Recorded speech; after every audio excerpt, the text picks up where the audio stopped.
by 39 points against the Philadelphia 76ers in Game 1 of the conference semifinals. They get it 137-98. And oh, by the way, their two biggest playoff wins in playoff history have come in the last two games that they have played. Plus 51 against the Hawks. Thought they could do no better, and then they go plus 39 against the 76ers. Also tie a playoff franchise record for made threes. They were able to knock down 19 in this victory. Welcome inside the NBA Showtime studio, Maria Taylor alongside the Hall of Famers, Tracy McGrady, Vince Carter, and Carmelo Anthony. We heard Jalen Brunson telling Ashley Shamity we had focus. We used our defense to really ignite our offense, and they never looked back, Melo. Never turned down the Jets. Well, the defense was fantastic tonight. New York's defense was fantastic tonight. From the jump, you know, Jalen Brunson got them going. Cat got them going in the second quarter along with Jalen Brunson. And then defensively as a team, they just locked in. They was focused. They looked ready. They looked rested.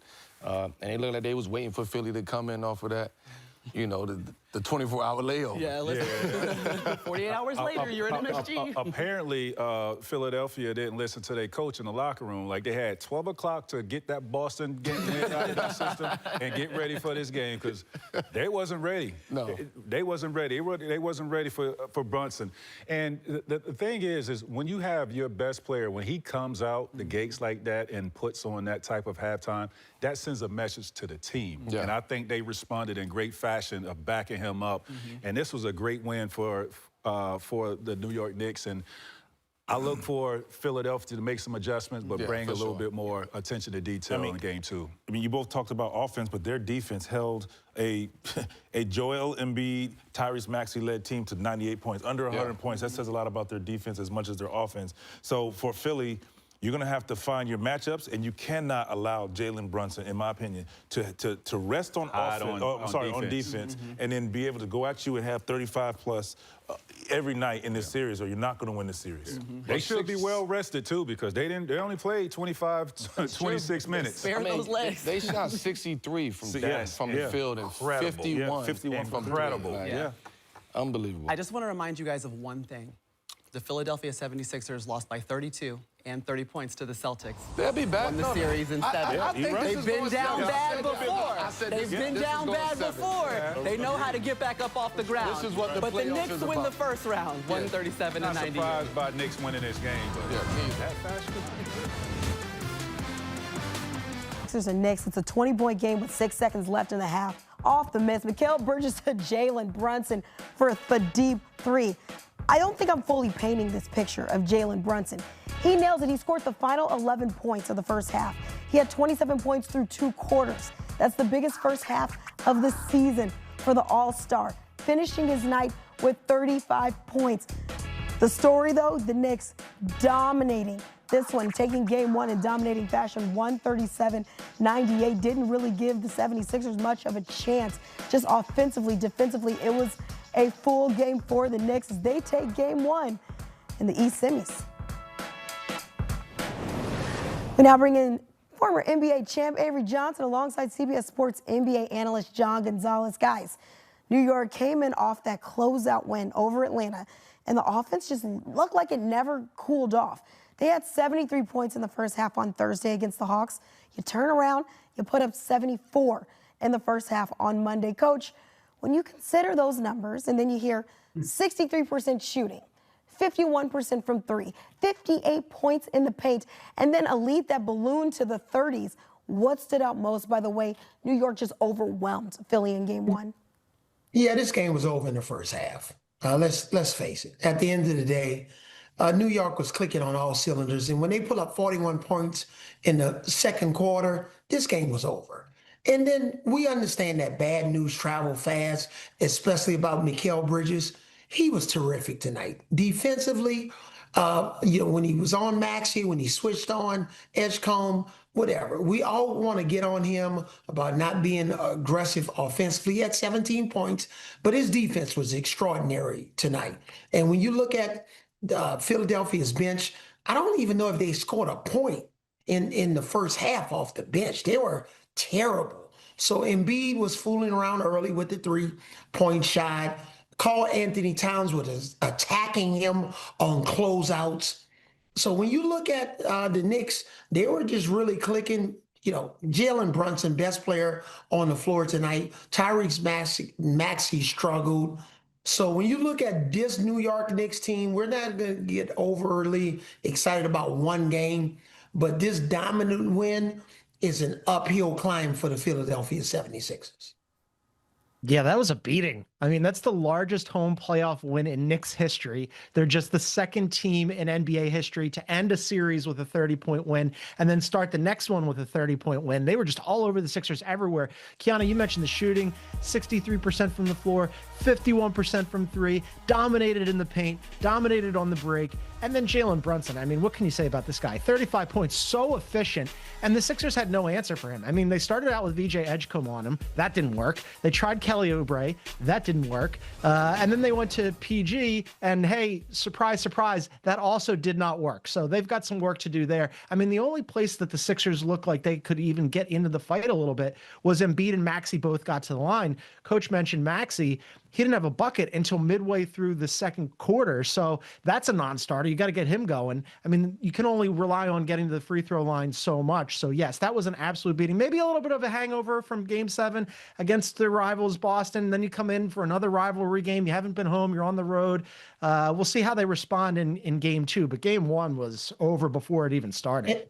And another quick thing, when you have these victories like this in a Game 7, you're down 3-1, as the 76ers were to Boston. You come back, you win the series. Everybody's telling you how great you are. Joel Embiid is telling the Sixers fans, don't sell tickets to the home games. Well, what about the first 2 games in New York before you even hit back home for Game 3? What about the first 2 games in New York? So you can have a little bit of a hangover. Everybody's telling you how great you are. This Sixers team didn't look like the same Sixers team that beat Boston in the last 2 games. Saying you're getting a little too ahead of yourself, too much dip on your chip because you're looking too far ahead when you need to take care of Game 1 on the road, but for also what it's worth, and John, you mentioning it as well, you're coming off this momentum and this maybe hangover, but also less rest than the Knicks have had since you did take that game to the limit there in Game 7. But Philly did enter this series, like you both have mentioned. They had that momentum because you're coming back 3-1 to beat Boston. But Game 1, they look like a team that couldn't match New York's production. John, was this a Game 1 letdown in your eyes after the emotional high of beating Boston, or did the Knicks maybe expose real matchup problems? Yeah, I think it's a one of those games where for sure it's a letdown, right? I mean, you can't have the Knicks have their biggest playoff win at home in their franchise history and not call it a disappointing result for the Sixers, right? But yeah, I do think that there's a little bit of a residual hangover from Game 7 because that was an emotional series. As Avery noted, you're down 3-1. Embiid comes back. All of a sudden, the series shifts. You haven't beaten the Celtics since 1982. Everybody was talking about it. You know, it was such a momentous shift and so surprising that you had Jalen Brown like on streaming, right, on Twitch, talking about it. He was in his feelings. So everybody was kind of still on that series. And it's only 2 days later where the Knicks have been rested. They handled the Hawks really well. The 2 games that they lost in that series were by 1 point. They were ready for this thing. And the Sixers, I think, still a little bit in Boston, not really fully present in New York. So that's something that they got to change to see how they come out in Game 2. You obviously need Embiid to be better. He was super inefficient tonight. Again, Maxey not getting a bucket until midway through the second quarter. That's a non-starter. If Maxey isn't gangbusters in this series, they've got absolutely no shot. So the Knicks, full credit to them, man. They were ready. They answered the bell. They were ready for this thing from the opening tip-off, and the Sixers simply were not. And when you look at Philadelphia, Quentin Grimes in that Game 5 win against Boston, he had 18 points coming off the bench. He only had, 5 points tonight? Philadelphia needs to find somebody off the bench that can contribute. We know when you're looking at Alvarado, when you're looking at Mitchell Robinson from the Knicks, we know what they're going to do coming off the bench. Landry Shamet, his minutes will be sporadic. Tyler Goley got in tonight, but I think the Knicks are the deeper team, so that's going to put a lot of pressure on Quentin Grimes to really come through for Philadelphia. He's got to figure out how to get his game, get into the game early in the game when he comes off the bench, because if he's just going to average 5 points off the bench for Philadelphia, they're probably going to be in trouble unless Joel Embiid goes, nuclear on us and has like 40 points. They need some bench help, and their bench was. There were 9. They didn't even show up tonight. Their bench, independent of how they finished the game, because it was such a blowout, their bench wasn't a factor tonight. The bench was still in Boston, clearly, is what Coach is telling us right now. But, guys, I don't know if you've heard this stat already, but if not, let me say it again. The team that's won Game 1 in a playoff series in the postseason between the Sixers and the Knicks has gone on to win the series. Coach, you said it yourself. You said you're not going to get overly excited about one game. Yes, this is a small sample size, but, Coach, do you believe the Knicks are the most equipped team to keep that trend going, finish this series, and punch their ticket to the Eastern Conference Finals? I'm not 100% sold, because the Knicks has been a Jekyll and Hyde team this year. This team, just when you're John, I know John will agree with me. Just when you get all excited about the Knicks, then Karl Anthony Towns, he's a no-show. Then you don't know Mikal Bridges had 17 tonight. He could go scoreless in the next game. So until I see a level of consistency with this Knicks team in this series, I'm pumping the brakes, because I think Joel Embiid and Tyrese Maxey, Paul George, if they can all stay healthy, they're going to find it and motivate the rest of those role players to take that next step. You're dealing with a championship level coach on the other side too, Nick Nurse. He's won a championship. And oh, by the way, his old boss Masai Ujiri just got hired by the Dallas Mavericks today. So he knows what he's doing. But those top players, they have to stay healthy.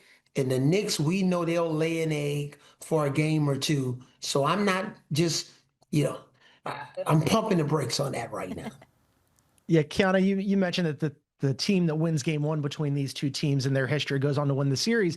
And normally, if I was the Sixers, I'd be worried about that, but they just made their own history by finally getting over their curse against the Celtics and winning for the first time since 1982. So they have showed a little bit of life and some resiliency. But I will say, I'll kind of go the other way on this. The Knicks are playing such good basketball, and Avery is absolutely right that they were uneven this year. They won the NBA Cup, and then all of a sudden they went into that little dip, and then they rebounded, right? And my question about the Knicks coming into the postseason was the defense real? And it certainly looked real against the Hawks, and boy, did it look real against the Sixers in Game 1. They are playing their best basketball when it matters most. So advantage to the Knicks. And when Jalen Brunson, when the Sixers have absolutely no answer for him in Game 1, we'll see whether or not they do in Game 2. But that doesn't augur well for the Sixers. And then Karl Anthony Towns, as Avery said, going right at Joel Embiid, much quicker than Joel Embiid. They had to take out Embiid off of him and throw PG at him for a second. They threw Oubre at him for a second, where Oubre was measuring his hair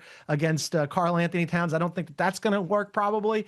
The Knicks right now, if you're the Knicks, you're feeling great about yourselves. And yes, sometimes they have a little stumble. Sometimes they'll step on a rake. But between these two teams, I mean, the Knicks looked really, really good tonight when it mattered most. All right, well, you're saying that the Knicks, John, are playing their best basketball when it matters most. But Coach is saying, don't forget who's on the other side of that sideline. You got a championship-level head coach. We'll see how the rest of this series takes place. But nonetheless, we'll see if that trend continues. Coach, John, thank you both so much.